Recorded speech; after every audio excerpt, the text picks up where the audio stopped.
Hello mathematicians, welcome to the infinity maths room, जहां number sense बनाते हैं, formulas easy होते हैं और आपको मैथ्स बोरिंग नहीं लगेगा। तो बिना देरी किए हमारे क्लास 7 के 13 चैप्टर अंडरस्टैंडिंग शेप्स या फिर लाइंस एंड एंगल्स के थर्ड वीडियो को हम स्टार्ट करते हैं।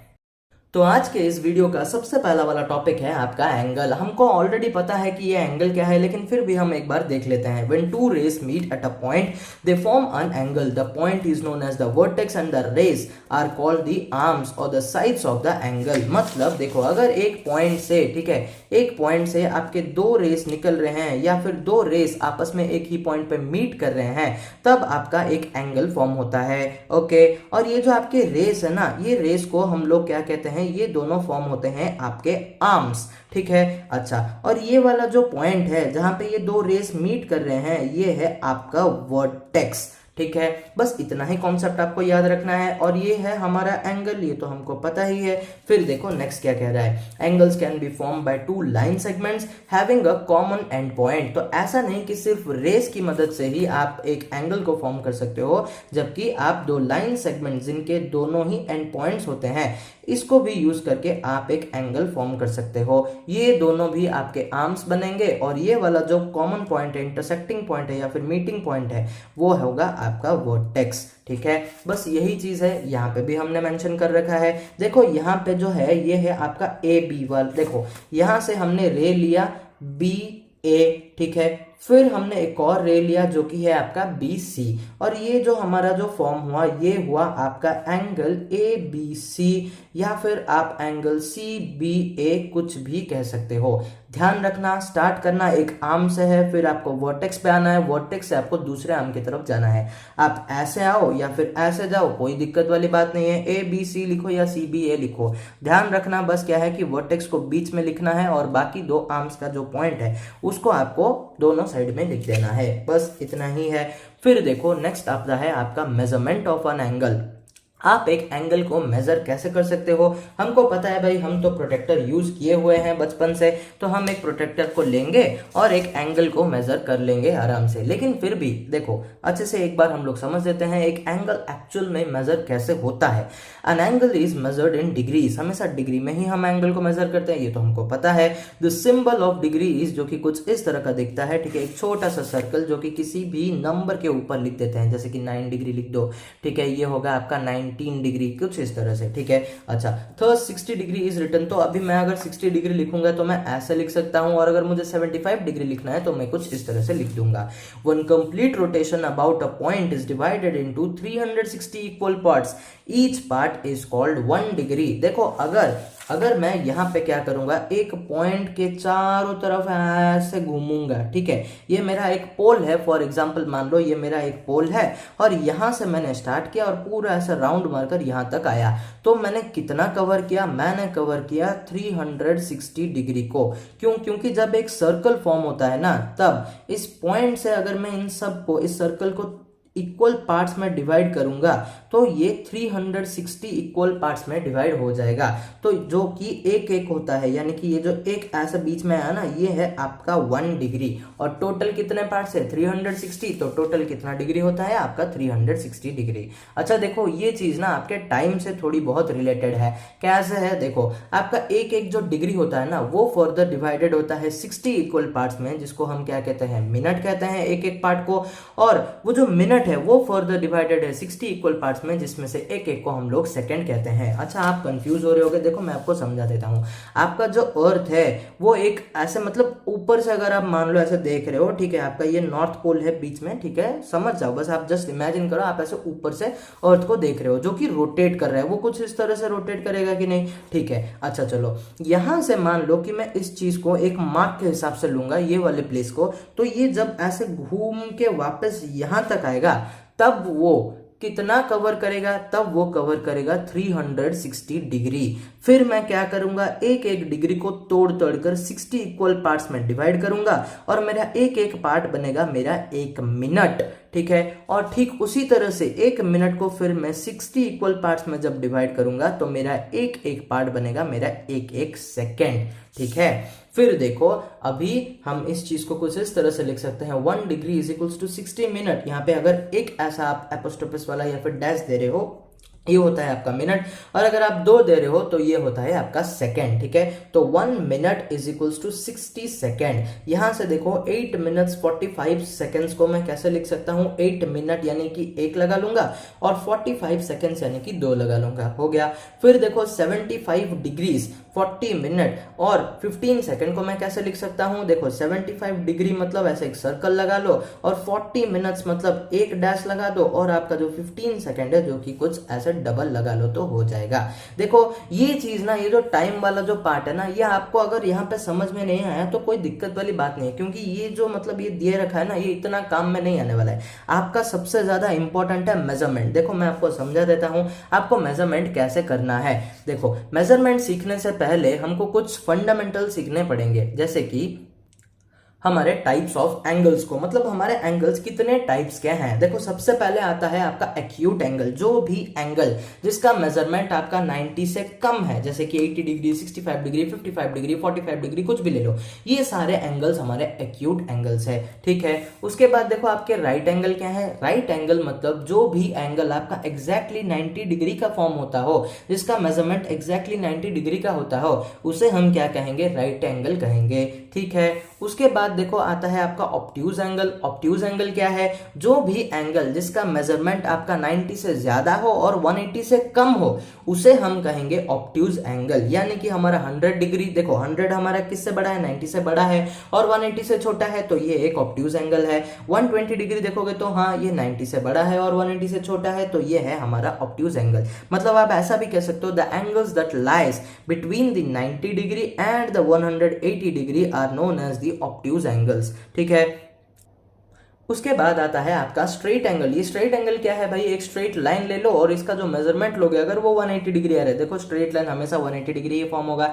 यानी कि हम ऐसा कह सकते हैं any angle that forms a straight line और that measures exactly 180 degree is known as a straight angle, okay. फिर देखो 180 डिग्री से जितने भी मतलब एंगल जो भी 180 डिग्री से बड़े होते हैं उसे हम क्या कहते हैं, उस सारे एंगल्स को हम लोग क्या कहते हैं, रिफ्लेक्स एंगल्स कहते हैं।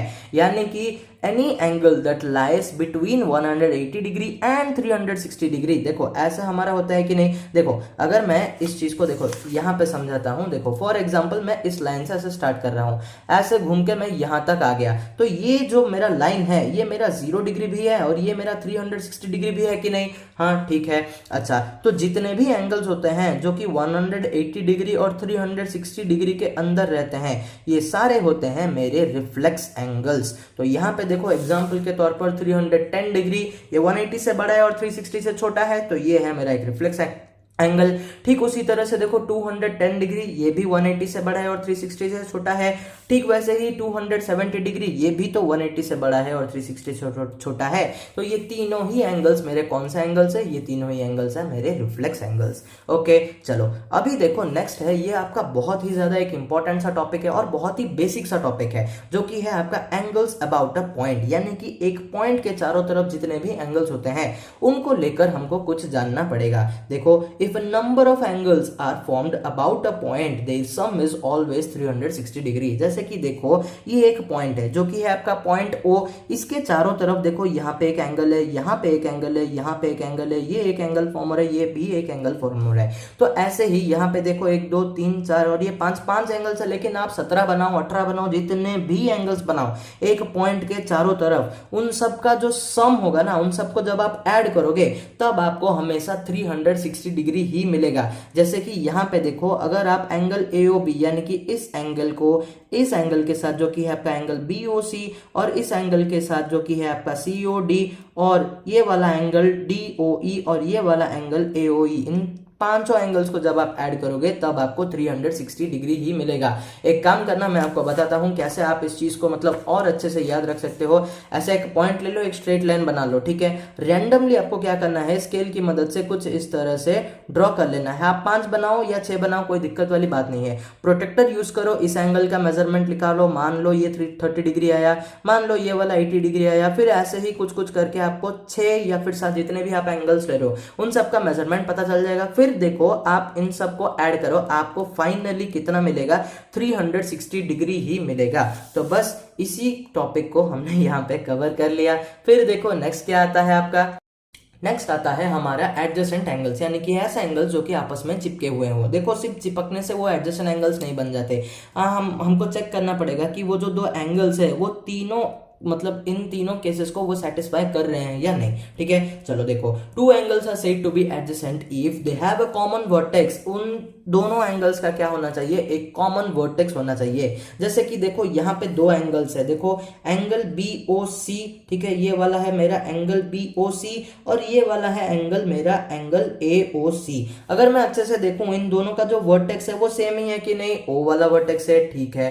फिर देखो नेक्स्ट कंडीशन क्या कह रहा है, they have a common arm. इन दोनों का एक आर्म भी कॉमन होना चाहिए। जैसे कि यहाँ पे अगर आप देखोगे तो जो OB वाला आर्म है वो इस एंगल में भी है और इस एंगल में भी है, यानी कि ये एक कॉमन आर्म है इन दोनों एंगल्स का। फिर देखो थर्ड कंडीशन क्या कहता है, the other two arms of the angles lie on the opposite sides of the common arm. यानी कि जो आपके जो बाकी, देखो अभी एक एंगल फॉर्म हो रहा है यानी कि दो आर्म्स लग रहे हैं कि नहीं, तो देखो जो कॉमन वाला आर्म है उसके ऑपोजिट में आपके बाकी दो आर्म्स होने चाहिए। देखो बहुत सिली है, देखो यहाँ पे जो कॉमन आर्म है वो है आपका OB, इसके ऑपोजिट में जो आर्म है इस तरफ है आपका OC और इस तरफ है आपके ऑपोजिट में OA। तो बस ये आपका तीनों कंडीशन यहाँ पे सेटिस्फाई हो रहा है। देखो यहाँ पे भी अगर आप देखोगे तो ये भी एक एंगल है जो कि है आपका एंगल BOC या फिर एंगल COB, कुछ भी लिख लो। यहाँ पे देखोगे तो ये वाला है एंगल मेरा एंगल AOB। इन दोनों में मेरा कॉमन वर्टेक्स क्या है, वो है मेरा O, मेरा कॉमन आर्म क्या है, वो है मेरा OB। और मैं अगर अच्छे से देखूं तो इस आर्म के ऑपोजिट में एक तरफ ऑपोजिट में मेरा OC है और दूसरी तरफ ऑपोजिट में मेरा OA है। तो तीनों कंडीशंस मेरे सेटिस्फाई हो रहे हैं, तो मैं ये कह सकता हूं कि angle BOC is adjacent to the angle AOB। बस इतना ही था। देखो यहाँ पे कुछ थ्योरी भी लिखा है, एक बार फटाफट देख लेते हैं। In the figure shown the two angles AOB and angle BOC are adjacent angles. ये दोनों एंगल्स और ये दोनों एंगल्स क्या है, आपस में एडजेसेंट है। क्यों, since they have a common vertex O। जैसे कि हमने यहाँ पे देखा कि इन दोनों का जो कॉमन वर्टेक्स है वो क्या है, मेरा O है, और जो कॉमन आर्म है वो है मेरा OB, और जो आर्म्स है मेरे बाकी OA और OC, यहाँ पे भी OA और OC वो दोनों क्या कर रहे हैं, मेरे ये जो कॉमन आर्म OB के एग्जैक्ट ऑपोजिट डायरेक्शन में लाई कर रहे हैं। तो बस तीनों कंडीशन जब सेटिस्फाई हो जाएंगे तब आप कह सकते हो कि ये दो एंगल्स या फिर जो भी दो एंगल्स आप लिए हो वो दोनों आपस में एडजेसेंट एंगल्स हैं, ठीक है। उसके बाद देखो एक बहुत ही ज्यादा इंपॉर्टेंट और प्यारा सा और इजी सा टॉपिक आता है जो कि आपका लीनियर पेयर। लीनियर पेयर क्या कहता है, देखो if the adjacent angles are drawn in such a way that they form a straight line then such angles are called linear pair। देखो अगर आप कोई adjacent angles को ड्रॉ कर रहे हो और कुछ इस तरह से ड्रॉ कर रहे हो कि वो एक स्ट्रेट लाइन बना रहे हैं, तब आप क्या कह सकते हो कि ये जो दो एंगल्स है वो दोनों आपस में क्या है, लीनियर पेयर है। अच्छा ध्यान से सुनो, देखो मैं क्या कहना चाहता हूं, आपको एडजेसेंट एंगल ड्रॉ करना है यानी कि आपको कॉमन वर्टेक्स लेना है, ठीक है, वहां से कॉमन आर्म भी एक लेना पड़ेगा और कुछ इस तरह से आप ड्रॉ करोगे कि ये जो लाइन फॉर्म हो रहा है वो एक स्ट्रेट लाइन होगा। तब आप क्या कह सकते हो कि ये जो दो एंगल्स आपने बनाए हैं ये दोनों आपस में क्या है, लीनियर पेयर है। और ये जो लीनियर पेयर होता है ना, इन दोनों का जब आप सम निकालोगे तो आपको हमेशा कितना मिलेगा, 180 डिग्री मिलेगा। देखो समझो क्यों मिलेगा, क्योंकि हमें पता है कि जो हमारा जो स्ट्रेट लाइन होता है वो 180 डिग्री का होता है। तो लॉजिकली जो ऐसे मतलब कंप्लीट एंगल यानी कि जो ऐसे कुछ इस तरह से फॉर्म हो रहा है तो ये भी तो 180 डिग्री ही फॉर्म हो रहा है कि नहीं। तो अगर मैं इस पार्ट को इस पार्ट के साथ ऐड करूंगा तब भी मुझे कितना मिलेगा, 180 डिग्री मिलेगा। देखो इतना सब नहीं याद रखना है हमको सिंपली याद रखना है लीनियर पेयर क्या है, ऐसे एडजेसेंट एंगल जो कि एक स्ट्रेट लाइन फॉर्म करते हो और जिनका जो सम होता है वो 180 डिग्री ही होगा। बस इतना ही याद रखना है। इस एग्जांपल में देखो जो कॉमन वर्टेक्स है आपका O है और आपका जो कॉमन आर्म है वो है आपका ओ आर, और यहाँ पे देखो ओ आर के एग्जैक्ट एक साइड ऑपोजिट में मेरा ओ क्यू लाई कर रहा है और दूसरे साइड ऑपोजिट में मेरा ओपी लाई कर रहा है। तो मैं ये कह सकता हूं कि ये जो दोनों एंगल्स है मेरे, एंगल आर ओ क्यू और जो दूसरा वाला एंगल है एंगल पी ओ क्यू, ये दोनों एडजेसेंट है, और एडजेसेंट होने के साथ साथ ये एक स्ट्रेट लाइन फॉर्म कर रहे हैं। तो ये क्या है, ये दोनों एंगल मेरे लीनियर पेयर है, और अगर ये लीनियर पेयर है तो इन दोनों का जो सम होगा वो 180 डिग्री होगा। बस इतना ही था लीनियर पेयर। फिर देखो आपके आते हैं कुछ प्यारे प्यारे एग्जाम्पल्स। तो देखो इस एग्जाम्पल में हमें क्या करना है, इस x की वैल्यू निकालनी है जो कि यहाँ पे है, यानी कि इस एंगल का मुझे वैल्यू निकालना पड़ेगा। अगर आप अच्छे से इस फिगर को देखोगे तो यहाँ पे दो एंगल्स फॉर्म हो रहे हैं जो कि है आपका एंगल ACD और दूसरा वाला एंगल है आपका एंगल BCD, और ये दोनों आपस में ही क्या है, एडजेसेंट एंगल्स है, और साथ ही साथ ये लीनियर पेयर है। क्यों? क्योंकि देखो वर्टेक्स C जो कि कॉमन है और आपका जो CD वाला आर्म है वो भी कॉमन है, और अगर आप देखोगे तो ये जो AB वाला जो लाइन फॉर्म हो रहा है वो एक स्ट्रेट लाइन है। तो कहने का मतलब ये है कि angle ACD plus angle BCD is equals to 180 degree. क्यों भाई? क्योंकि यहाँ पे ये दोनों एंगल्स क्या फॉर्म कर रहे हैं, मेरे लीनियर पेयर फॉर्म कर रहे हैं। अच्छा, यहाँ पे मैं क्या करूंगा, ACD के जगह पे x लिख दूंगा और BCD के जगह पे जो वैल्यू दी है वो मैं पुट कर दूंगा। डन।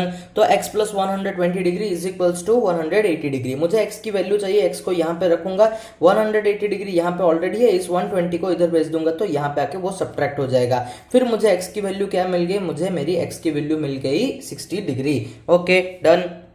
अभी देखते हैं आपका ये जो next topic vertically opposite angles है, ये क्या कहता है। देखो, when two lines intersect each other at a point four angles are formed. हमें तो ये पता है कि अगर ऐसे दो लाइंस इंटरसेक्ट कर रहे हैं किसी भी पॉइंट पे तो यहाँ पे एक, दो और ये तीन और ये चार एंगल्स फॉर्म होते हैं। ठीक है, नेक्स्ट क्या कह रहे हैं, देखो, the pair of angles that lie on the opposite sides of the point of intersection are called vertically opposite angles. मतलब देखो यहाँ पे देखो, मैं आपको बहुत ही इजीली समझा देता हूँ। ऐसे दो लाइंस यहाँ पे क्या कर रहे हैं, इंटरसेक्ट कर रहे हैं। मान लो ये जो वर्टेक्स का नाम है, ये भी तो एक वर्टेक्स है ना, जो ये वर्टेक्स है इसका नाम है पॉइंट O। तो इस वर्टेक्स के जो अपोजिट साइड्स हो रहे हैं, अपोजिट एंगल्स फॉर्म हो रहे हैं यहाँ पे, साइड्स नहीं, ठीक है, अपोजिट एंगल्स। तो ये वाला एंगल इसके वर्टिकली अपोजिट डायरेक्शन में है कि नहीं, इस वर्टेक्स के अपोजिट में ये वाला एंगल है कि नहीं। ठीक उसी तरह इस एंगल का जो वर्टेक्स के अपोजिट के डायरेक्शन में है ये एंगल है कि नहीं, यानी कि ये दो एंगल्स हमारे वर्टिकली अपोजिट है। ठीक उसी तरह से ये दो एंगल्स हमारे क्या है, वर्टिकली अपोजिट है। ठीक है, अच्छा देखो फिर नेक्स्ट क्या कह रहा है, इन द फिगर। अच्छा, इस फिगर में देखोगे तो आपका जो एंगल AOC है, यानी कि जो ऐसा मैंने डबल मार्क किया है, इसके वर्टेक्स में इसके वर्टेक्स के ऑपोजिट में कौन सा वाला एंगल है, आपका एंगल BOD है। तो आप ये कह सकते हो कि ये जो एंगल AOC है और ये जो एंगल BOD है, ये दोनों क्या है, आपस में वर्टिकली ऑपोजिट है।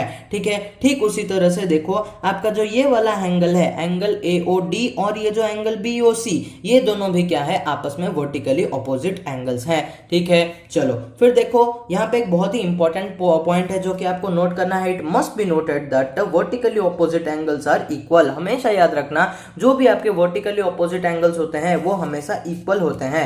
यानी कि अगर कुछ इस तरह से मैं कह सकता हूं कि ये दोनों एंगल्स अगर वर्टिकली ऑपोजिट है तो ये अगर 30 डिग्री का होगा, ये भी 30 डिग्री का होगा।